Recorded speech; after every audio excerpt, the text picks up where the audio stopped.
उन्होंने मिल मालिक और मजदूरों, जमींदारों और किसानों तथा नवीनता और प्राचीनता का संघर्ष दिखाया। प्रेमचंद की भाषा सरल, सजीव और व्यवहारिक है। इसे साधारण पढ़े लिखे लोग समझ लेते हैं। प्रेमचंद ने ही सर्वप्रथम हिंदी उपन्यास में चित्रणीय विषय के अनुरूप तिल की अन्वेषणा का प्रयोग किया, अर्थात उनके द्वारा प्रस्तुत किए गए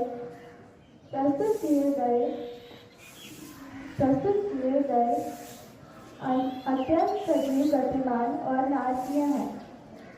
प्रेमचंद ने हिंदी और उर्दू दोनों ही शैलियों को मिला दिया है। उनका दोनों पर अधिकार है, अतः वे भावों को व्यक्त करने के लिए बड़े ही सरल और सजीव शब्द ढूंढ लेते हैं।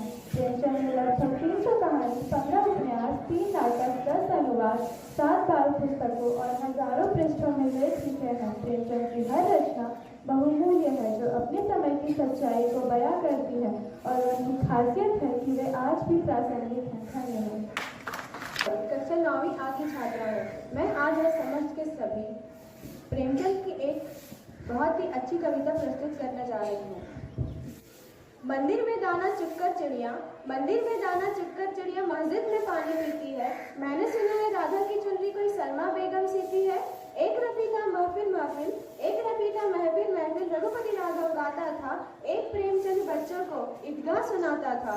कभी कन्हैया की महिमा गाता रसखान सुनाई देता है, कभी कन्हैया की महिमा गाता रसखान सुनाई देता है। औरों को दिखता होगा हिंदू और मुसलमान, मुझे तो हर खास के भीतर इंसान दिखाई देता है।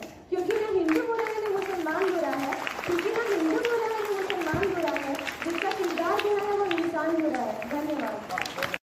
और देख लंच टाइम भी हो गया है। तुम जाओ दोस्त, आज मैंने रामानुज की नोटबुक ले रखी है। लंच टाइम तक सारा गणित का काम पूरा करना है, और आज काम पूरा करके ही कहीं जाऊंगा या कुछ खाऊंगा। क्या यार, तूने फिर उस रामानुज की कॉपी ले आई? याद नहीं पिछले बार उसकी वजह से हम चारों को कितनी डांट पड़ी थी। यदि वो भी अपना काम समय पर ना करे तो शायद हम सब भी बच सकते हैं, मगर वो अपना सारा काम समय पर करता है, जिसकी वजह से मम्मी पापा और टीचर हम पर गुस्सा रहते हैं। देख दोस्त, रामानुज बहुत अच्छा लड़का है। उसके पिताजी रांची में सब्जी का ठेला लगाते हैं। वह कई कई दिन तक घर नहीं आते ताकि वह रामानुज और उसकी छोटी बहन को पढ़ा सके। और मुझे गर्व है रामानुज पर कि वह अपना एक पल भी खराब नहीं करता, बल्कि पढ़ाई और काम में जुटा रहता है। हाँ मित्र जीत, रामानुज ही अपने पेरेंट्स को सच में चाहता है। हम तो बस अपने पेरेंट्स की चिंता ही बढ़ा रहे हैं। परंतु अब मैंने यह निश्चय किया है कि मैं रामानुज से ही बढ़कर अपने पेरेंट्स की सहायता करने वाला हूँ और खूब पढ़ने वाला हूँ। मेरे प्रिय मित्र सिद्धांत, मैंने तो इतना सोचा ही नहीं था। मेरे पिताजी भी निजी विद्यालय में शिक्षक हैं, खूब मेहनत करते हैं, मुझे लेकर काफ़ी चिंतित रहते हैं।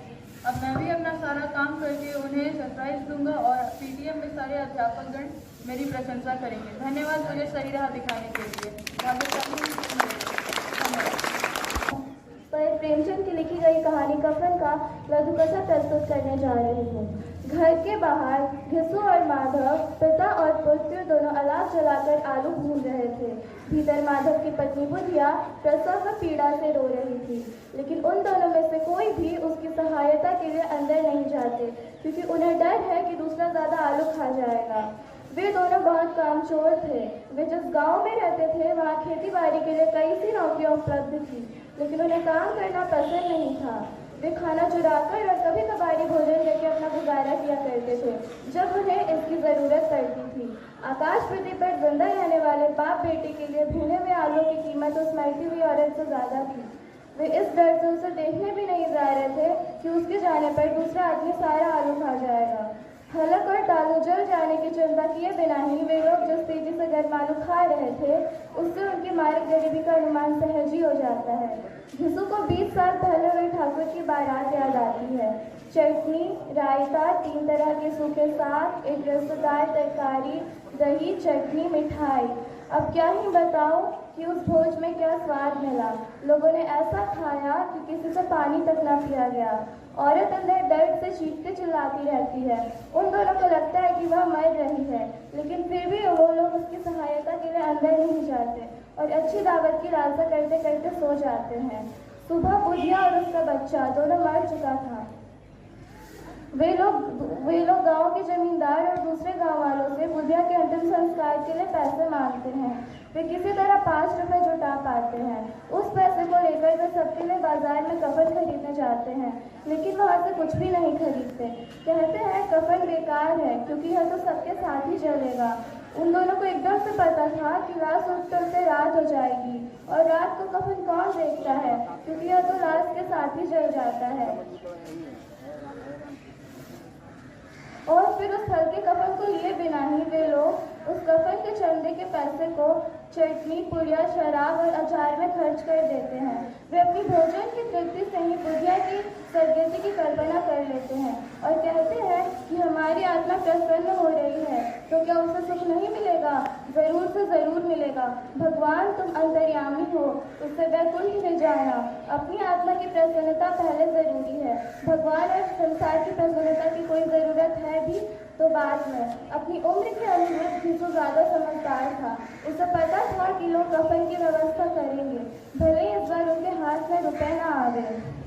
नशे की हालत में जब माधव अपनी पत्नी के अथाह दुख भोगने की सोचकर रोने लगता है तो घिसू उसे चुप कराता है।